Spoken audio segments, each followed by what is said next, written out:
Buenos días, iglesia bendecida, amada de Dios y más que vencedora.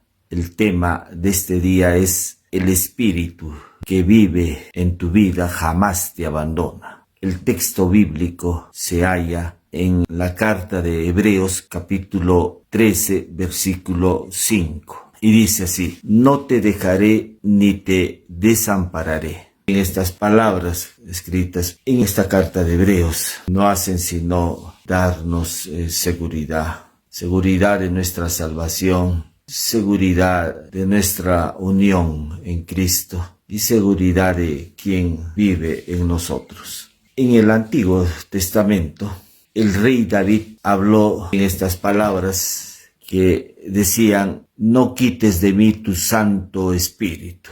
Salmo 51, versículo 12. David está diciéndole a Dios: no quites de mí tu Santo Espíritu. Y David expresó estas palabras a Dios porque él primero había visto que el rey Saúl, que tenía la presencia de Dios para el ejercicio de su función como rey, Dios había apartado su unción, había apartado su presencia de este hombre. David vio eso, y porque David había cometido el pecado de adulterio al unirse con Betsabé, que era una mujer casada con Urías Eteo. Él había cometido adulterio uniéndose a esta mujer. Y no solamente eso, sino fue una suma de pecados como la mentira y el homicidio. Mandó a matar al esposo de Betsabé. Él, al saber todo esto, le dice a Dios: no quites de mí tu Santo Espíritu. Y es que el Espíritu, en ese tiempo, el Espíritu Santo, venía en ciertas ocasiones sobre ciertas personas, sea profetas, sacerdotes y reyes. Venía el Espíritu Santo de forma temporal, mientras estos cumplían una función de su ministerio. El Espíritu Santo no estaba de forma estable en la vida de estas personas. El Espíritu Santo solamente venía para que estos hombres cumplieran una función, ya sea de reyes, proféticas o sacerdotal.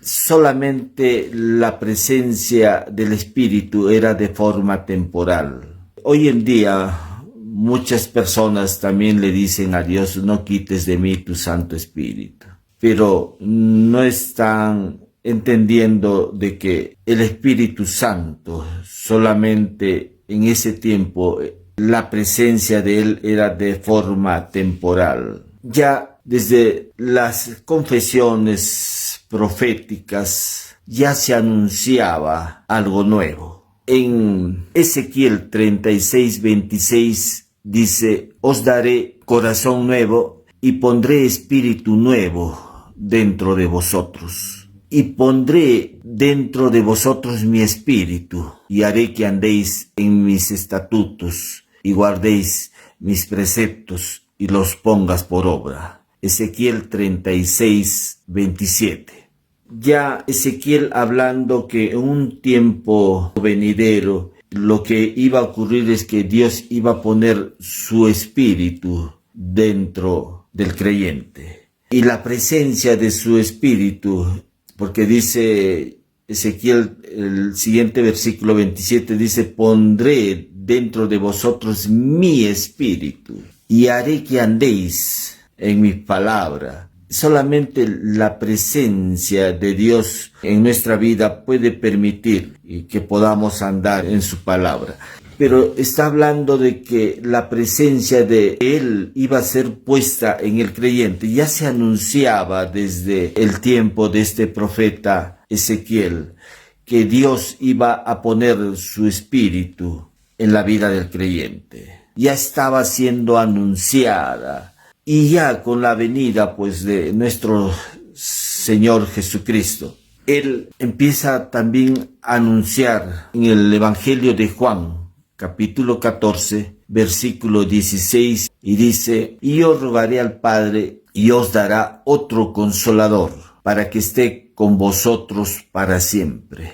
Jesús mismo está hablando de que Él iba a enviar otro consolador, y la razón del por qué iba a enviar otro consolador era para que esté en nuestra vida para siempre. Qué importante es esto, ¿no? Porque sí, Jesús estaba ahí presente, la vida de Cristo estaba ahí presente, y con Él estaba la presencia misma de Dios. Él es la presencia de Dios visible ante los ojos de los hombres. Él estaba caminando entre ellos, y los discípulos le seguían a Jesús. En lo tocante, dice al verbo, ellos lo vieron, lo tocaron, pudieron escucharlo directamente, pudieron estar unidos a Él. Pero hay algo importante en esto, que si en ese tiempo, como el apóstol Pablo dice, si a Cristo conocimos según la carne, ahora ya no lo conocemos así. Ellos no podían tener al Espíritu Santo. Los hombres del Antiguo Testamento no podían tener al Espíritu Santo, ni aun los discípulos pudieron tener al Espíritu Santo mientras Jesús no haya ido a la cruz. Cuando Jesús entregó su vida por nosotros en la cruz, a partir de ese momento, Él se impartió recién en la vida de los creyentes. Y claro que los discípulos antes de la cruz, ellos lo siguieron, lo tocaron, escucharon su voz, pero la vida del Espíritu de Cristo no estaba todavía en ellos. Después ya vemos que el apóstol Pablo empieza a decir que Dios ya no habita en templos hechos por manos de hombres. Y claro que en el Antiguo Testamento también la presencia de Dios estaba en ciertos lugares físicos. Cuando Dios se manifestaba ante los hombres, Él lo hacía con los profetas. Cuando Él hablaba, los hombres en ese lugar construían montículos de piedra, como señal de que la presencia de Dios había estado en ese lugar. Más adelante vemos que Dios estaba en el tabernáculo, en el lugar santísimo donde se encontraba el arca del pacto, que era figura de Cristo. Ahí estaba la presencia de Dios. Después ya vemos que Salomón construye un templo a Dios, y también la presencia de Dios estaba en ese templo. Ya cuando viene Cristo, Él es el templo. Dice, si ustedes destruyen este templo, en 3 días lo levantaré. Está hablando de su propio cuerpo. La presencia de Dios estaba en el Hijo. Pero ya Jesús empieza a hablar y Él dice: y yo rogaré al Padre, y os dará otro consolador, para que esté con vosotros para siempre. La presencia de Dios estaba ahora como promesa futura después de la cruz. Jesús está hablando de que la presencia de Dios iba a instalarse en la vida del creyente. La presencia de Dios iba a morar en la vida del creyente. Iba a morar para siempre. No es que un momento está la presencia de Dios y luego se aparta, y luego viene en otra oportunidad y luego se aparta. Él no viene a hacer visita a nuestra vida. El Espíritu Santo viene a establecerse por siempre en nuestras vidas. Él está ahora morando en la vida del creyente, y está morando por siempre. Por eso dice ya la carta de Hebreos que no te dejaré ni te desampararé. Dios está haciendo promesa y diciendo: no te dejaré ni te desampararé. Dios no está quitando su Santo Espíritu de la vida del creyente. El Espíritu de Dios que vive en ti jamás te abandona. Él está ahí en tu vida por siempre. Pero algunos se preguntan cómo puede estar por siempre en mi vida si estoy pecando. Si recién acabo de pecar, ¿cómo puede Dios aún así tolerarme? Su presencia que es santa, justa, ¿cómo puede Él admitirme? Él solamente puede estar en la vida de una persona íntegra, santa. Y por eso es que se hacen la idea de que Él los abandona.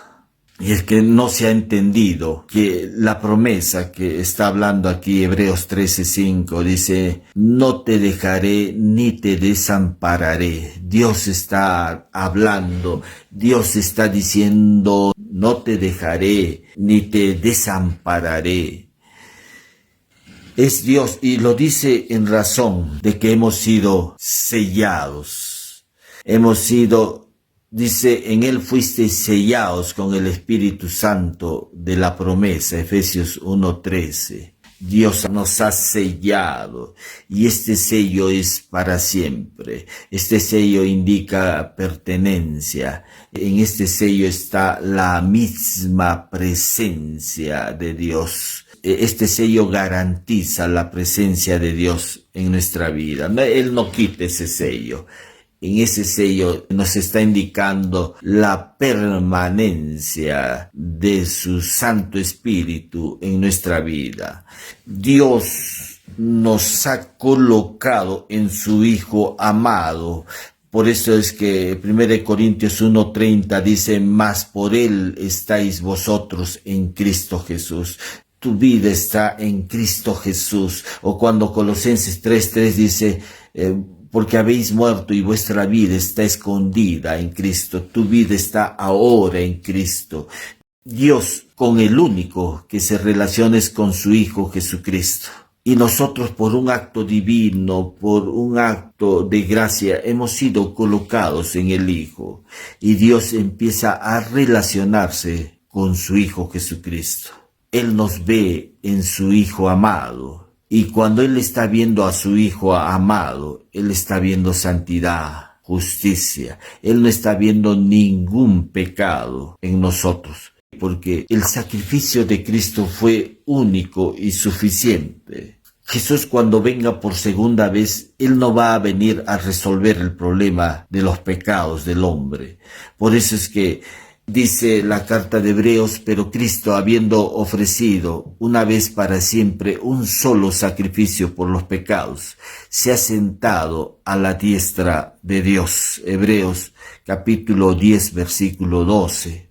No hay otro sacrificio por los pecados de los hombres. Dios no va a hacer otro sacrificio por los pecados de los hombres. Su sacrificio fue único y suficiente. No habrá otro sacrificio por los pecados de los hombres. Él, a través de su sacrificio, dice Pedro, quien llevó él mismo nuestros pecados en su cuerpo sobre el madero, para que nosotros, estando muertos a los pecados, vivamos a la justicia. Jesús cargó sobre su cuerpo los pecados de los hombres. Cuando Jesús estuvo ahí en la cruz, Él dijo, Padre, ¿por qué me has desamparado? No es que Dios se haya separado en sí de su Hijo Jesucristo, porque el Padre, el Hijo y el Espíritu Santo siempre están unidos. Ellos jamás se separaron, no hubo una ruptura en la comunión del Padre con el Hijo ni el Espíritu Santo, sino que Jesús estaba cargando el pecado de los hombres en su cuerpo. Eso es lo que dice Primera de Pedro 2:24, dice, quien llevó él mismo nuestros pecados en su cuerpo sobre el madero. Jesús estaba cargando en el cuerpo físico los pecados de los hombres, pero no en su espíritu. Su naturaleza de él estaba intacta. Él no conoció pecado en su espíritu. Claro, la escritura en 2 Corintios 5:21 dice, al que no conoció pecado por nosotros lo hizo pecado, para que nosotros fuésemos hechos justicia de Dios en él. Tenemos que entender que en su cuerpo él cargó el pecado tuyo y mío. y con este acto sacrificial Él pagó el precio de nuestros pecados.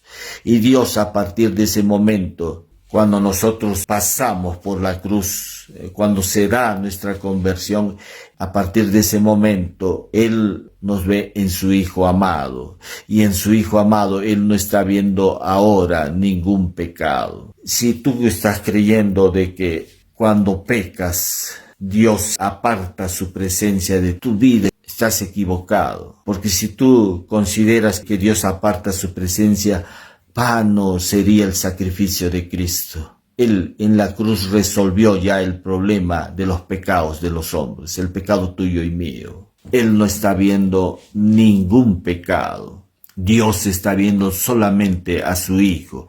Y nosotros hemos sido incluidos en el Hijo por un acto divino, por un acto de su amor. Él no está viendo ningún pecado, pero tú te preguntas, pero si es pecado. Una cosa hay que entender, que cuando se da nuestra conversión, Dios nos suministra su Espíritu. Su Espíritu es el que está en nosotros.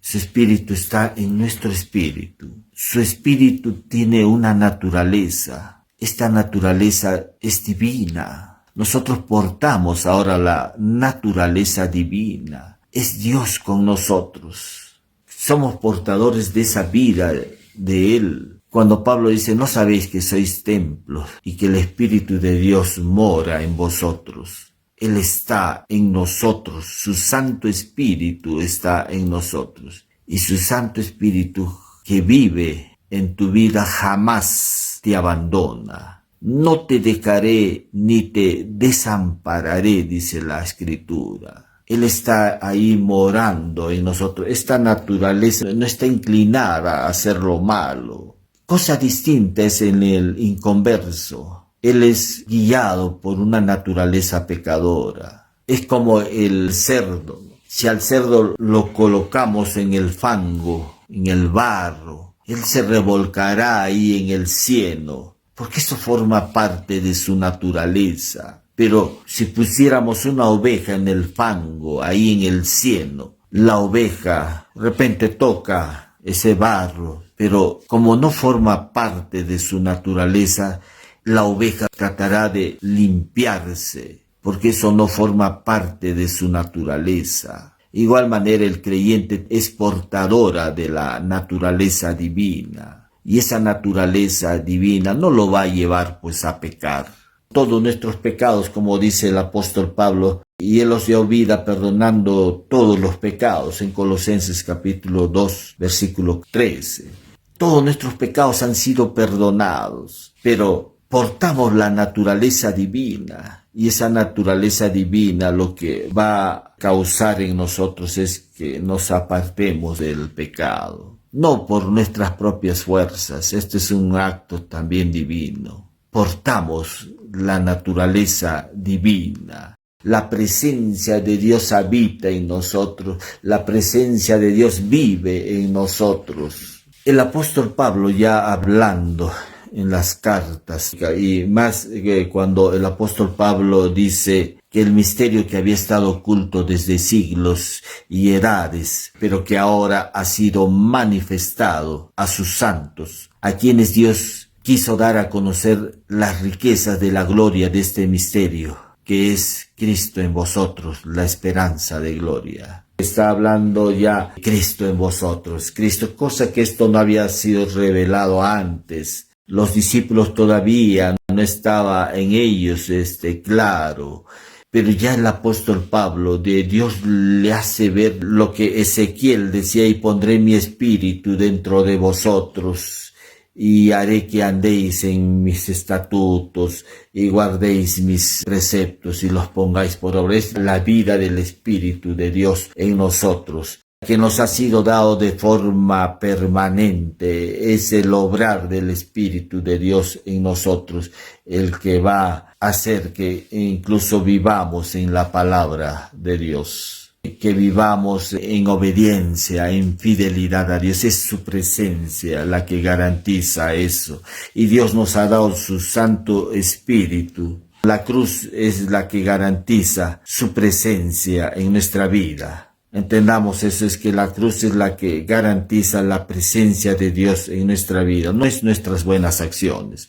no es nuestro buen obrar, no es tu obediencia, no es tu buena moral la que garantiza la presencia de Dios en tu vida. Lo que garantiza la presencia de Dios en nuestra vida es la fidelidad de Cristo, es la obediencia de Cristo, es su obra, la obra completa de Jesucristo. Es los beneficios que ha traído esa obra sacrificial de Jesucristo. Eso es lo único que garantiza la presencia de Dios en tu vida. Dios ya no está habitando en templos hechos por manos de hombres.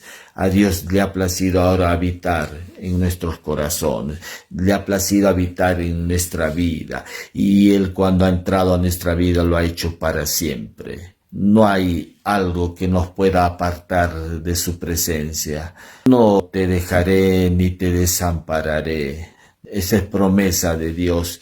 Y la carta de Romanos dice, ¿quién nos separará del amor de Dios? ¿Quién? Ni la muerte, ni la vida, ni lo alto, ni lo profundo, ni ninguna cosa creada nos podrá separar del amor de Dios, que es en Cristo Jesús. Nada nos puede separar del amor de Dios. En esa seguridad sabemos que su Santo Espíritu, que vive en tu vida y en mi vida, jamás nos abandona, jamás. Dios no está viendo ningún pecado, ninguna falla, ningún defecto, ninguna mancha en tu vida. Si el pecado hiciera que Dios te abandone, entonces la obra de Cristo no sería suficiente. En esa obra fue única y suficiente. En esa obra Él derramó su sangre preciosa, Jesús, y con esa sangre nos limpió de nuestros pecados. En esa sangre fuimos reconciliados con Él. En esa sangre fuimos unidos a Cristo. Esa es la realidad de una unidad con Él. En esa sangre bendita de Jesús hay una filiación. Ahora somos hijos de Dios. En esa sangre preciosa, en esa obra de Jesús, su Santo Espíritu nos fue suministrado. Es Dios con nosotros. Tenemos ahora la presencia de Dios en nuestras vidas y Él está ahí morando por siempre. Damos gracias una vez más a nuestro Padre Dios. Si por primera vez estás escuchando este mensaje y deseas recibir a Cristo en tu vida, te voy a guiar en una oración ahí donde te encuentres. Repite conmigo: Señor Jesús, gracias por haber dado tu vida por mí en la cruz, haber derramado tu sangre preciosa. Y en esa sangre preciosa me has otorgado el perdón de mis pecados. Y esa sangre preciosa garantiza tu presencia en mi vida por siempre. Te recibo en mi corazón, reconociéndote como mi único Señor y Salvador. Gracias, Dios, por haber perdonado mis pecados. Gracias porque ahora sé que estoy unido a ti. Gracias porque ahora soy tu hijo y gracias por haberme suministrado tu Santo Espíritu en mi vida. Hago esta oración en el nombre precioso de Jesús. Amén. Si por primera vez has hecho esta oración,